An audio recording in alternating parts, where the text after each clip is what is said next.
Claudin, il nuovo locale alla moda, nato a Cormons, dove la tradizione, il servizio e la qualità si fonde in un unico progetto, Claudin.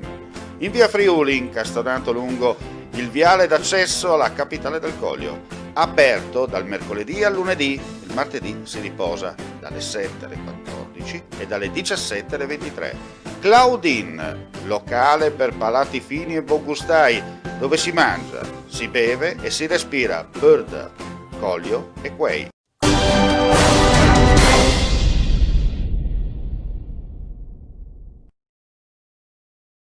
Assalto bancomat nella notte presso lo sportello ATM della filiale di Premariaco della Banca Ter.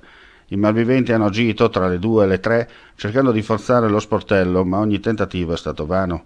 Scattato l'allarme, vista l'antifona, gli stessi hanno desistito, fuggendo a bordo di un'auto prima dell'arrivo delle forze dell'ordine e facendo perdere le tracce. Pochi istanti dopo è sopraggiunta una gazzella dei carabinieri in servizio dalla compagnia di Cividale assieme ai colleghi della locale stazione.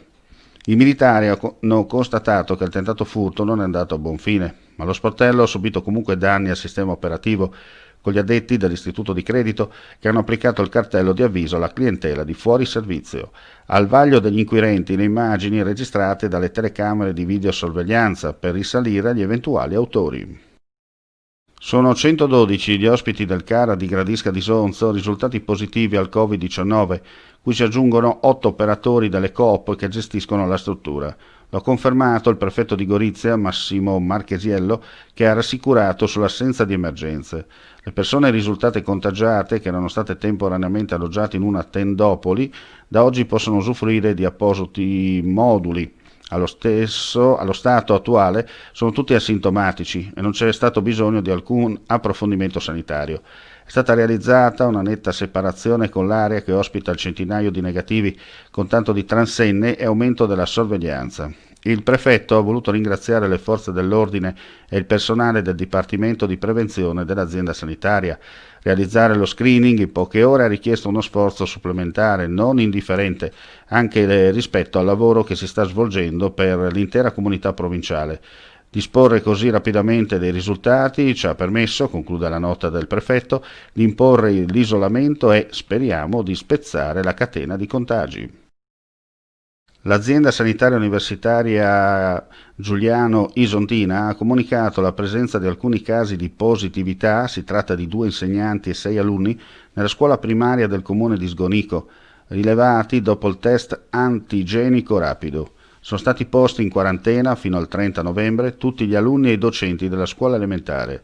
Eseguiti tamponi molecolari su tutti coloro che dimostrano sintomi, di cui si attendono nelle prossime ore i risultati.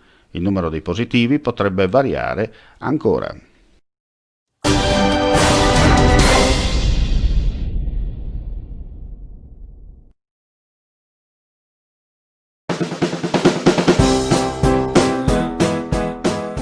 Claudin, il nuovo locale alla moda, nato a Cormons, dove la tradizione, il servizio e la qualità si fonde in un unico progetto, Claudin.